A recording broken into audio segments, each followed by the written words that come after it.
हमारे YouTube channel में आप सबका स्वागत है। दोस्तों, आज की इस वीडियो में आपको बताएंगे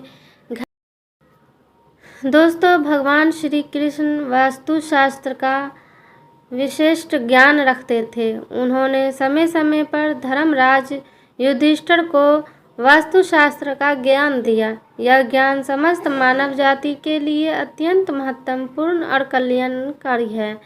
श्री कृष्ण ने 2 ऐसे पेड़ पौधों के बारे में बताया है जिनका भवन की सीमा में होना दुख एवं दरिद्रता को लेकर आता है।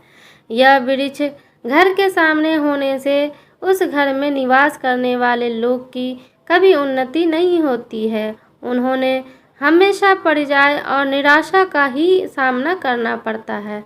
दोस्तों, वास्तुशास्त्र के अनुसार वृक्ष तथा पेड़ पौधे हमारे भवन की सुंदरता को बढ़ाते अवश्य हैं, साथ ही यह वातावरण को शुद्ध रखते हैं। वृक्षों से सकारात्मक ऊर्जा का संचार होता है जो हमारे जीवन के लिए अत्यंत आवश्यक होती है। वृक्ष नकारात्मक को कम करके वातावरण को अधिक सकारात्मक बनाने का कार्य करते हैं। घर के सामने शुभ पेड़ पौधे लगाने से घर में बरकत आती है। साथ ही यह पेड़ पौधे कई प्रकार के वास्तु दोषों को नष्ट करते हैं। घर के आंगन में खड़े वृक्ष देवताओं के समान हमारे घर की रक्षा करते हैं। इसलिए हमारे पुराणों और शास्त्रों में भवन की सीमा में कुछ शुभ वृक्षों का रोपण करने की सलाह दी गई है। आज हम जानेंगे हमारे ये 3 वृक्ष की सीमा में कौन से वृक्ष तथा पेड़ पौधे होने चाहिए और कौन से वृक्ष नहीं होने चाहिए। जैसे कुछ वृक्षों को शास्त्रों में शुभ बताया गया है, उसी प्रकार से वास्तुशास्त्र में अशुभ वृक्षों तथा पौधों का वर्णन मिलता है। इस वृक्षों का घर की सीमा में होना अशुभ और अमंगलकारी होता है। यह वृक्ष घर के सामने होने से दुख तथा दरिद्रता का ही सामना करना पड़ता है। इन वृक्षों के सानिध्य में रहने पर धन का नाश होता है, शत्रु में वृद्धि होती है, मनुष्य अपना मान सम्मान तक खो देते हैं। इसलिए यदि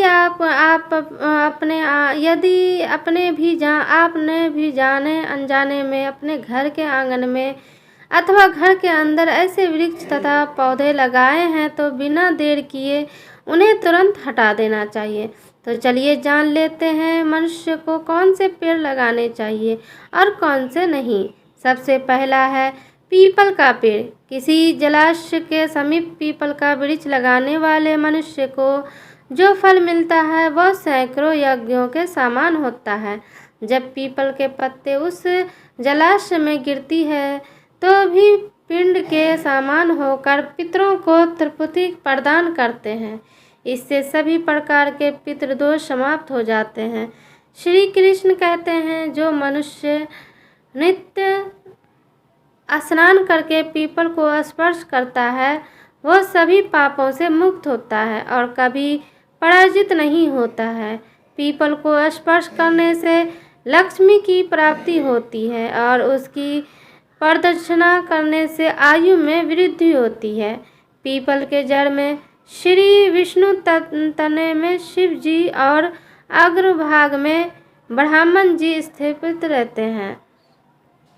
सोमवती अमावस्या के दिन पीपल को प्रणाम करने से जो फल मिलता है वो 1000 गाय के दान के बराबर होता है। इस संसार में पीपल के समान कोई वृक्ष नहीं है। साक्षात श्री हरि इस वृक्ष के रूप में पृथ्वी पर विराजमान है।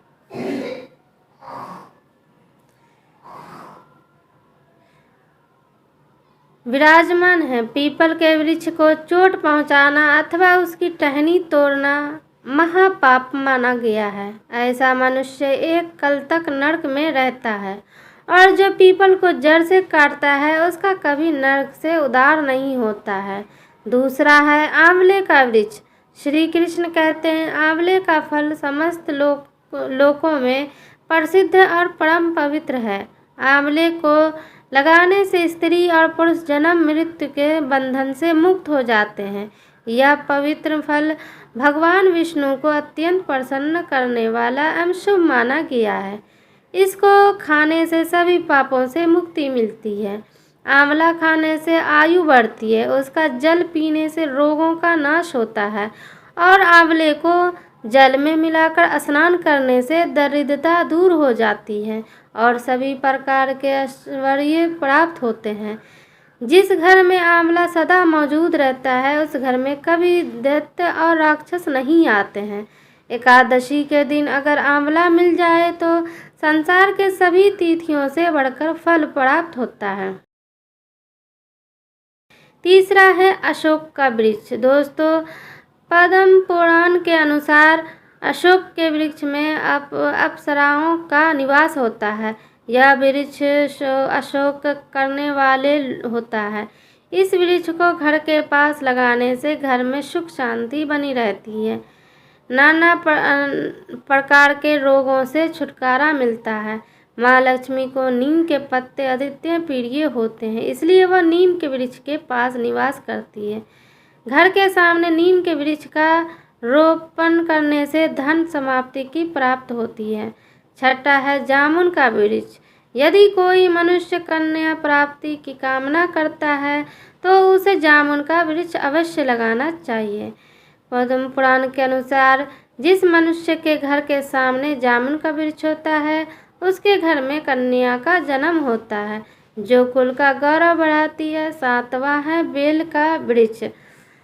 ब्रह्म पुराण के अनुसार बेल के वृक्ष में भगवान शिव और गुलाब में देवी पार्वती का निवास है, इसलिए अगर बेल के वृक्ष के पास गुलाब का पौधा लगाया जाए तो शिव पार्वती का आशीर्वाद प्राप्त होता है।